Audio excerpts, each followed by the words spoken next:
ഇത്രയേ ഉള്ളൂ, ഒരു ഓർമ്മപ്പെടുത്തൽ. പ്രകൃതിയൊന്ന് തുമ്മിയപ്പോൾ മനുഷ്യന്റെ എല്ലാ അഹങ്കാരവും വിദ്വേഷവും ഒലിച്ചുപോയി. ആരെയാണ് കുറ്റപ്പെടുത്തുക? അതിനിട്ട് സമയം പോലുമില്ല. കേരളം മൊത്തം പ്രാർത്ഥനാ നിരതരായി. അവർ ക്യാമ്പുകളിലേക്ക് മാറ്റിപ്പാർപ്പിക്കപ്പെട്ടു. ഇന്നലെ വരെ പട്ടുമെത്തയിലും പുൽപ്പായയിലും പീഡികത്തിണ്ണയിലും കിടന്നവർ ഇന്ന് ഒരുമിച്ച് തറയിലും ബെഞ്ചിലും കിടന്നുറങ്ങുന്നു. ഇന്നലെ വരെ ചെറിയ പിണക്കങ്ങളും വലിയ അഹങ്കാരവും കൊണ്ട് പരസ്പരം മുഖം നോക്കാൻ മടിച്ചവർ ഇന്ന് ഒരേ പാത്രത്തിൽ പങ്കിട്ട് കഴിക്കുന്നു.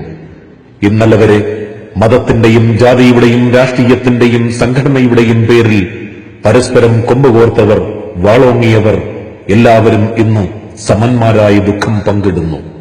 കോടികൾ പൊടിപിടിച്ച് കല്യാണം നടത്തി ഭക്ഷണം ദൂർത്തടിച്ചു കളഞ്ഞവർ ഇന്ന് ആരെങ്കിലും സഹായഹസ്തവുമായി ക്യാമ്പുകളിലേക്ക് കൊണ്ടുവരുന്ന ഭക്ഷണപ്പൊതിയും കാത്തിരിക്കുന്നു. ഇന്നലകളിൽ മതിമറന്ന് ആർഭാട മന്ദിരങ്ങളിൽ ഉറങ്ങി ആടയാഭരണങ്ങളും ധരിച്ച് നിരാലംബരായ ജനതയെ പുച്ഛിച്ചു തള്ളിയവർ ഇന്ന് സാധാരണക്കാരായ ജനങ്ങളുടെ ദയയിൽ ജീവിതം തള്ളി നീക്കി നാളുകളിൽ നിലനിൽക്കാൻ വേണ്ടി യാചിക്കുന്നു. ഇവിടെ എല്ലാവരും സമന്മാർ.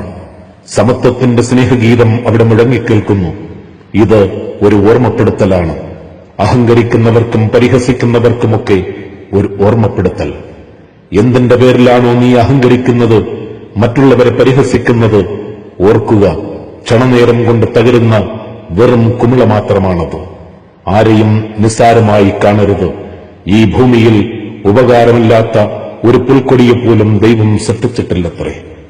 കൊണ്ടുപോകാൻ ഒന്നുമില്ല, കൊടുത്തുപോകാം മറ്റുള്ളവർക്കായി. സഹജീവികൾക്കൊരു സാന്ത്വനം. ഇത്രയേ ഉള്ളൂ, ഒരു ഓർമ്മപ്പെടുത്തൽ. പ്രകൃതിയൊന്ന് തുമ്മിയ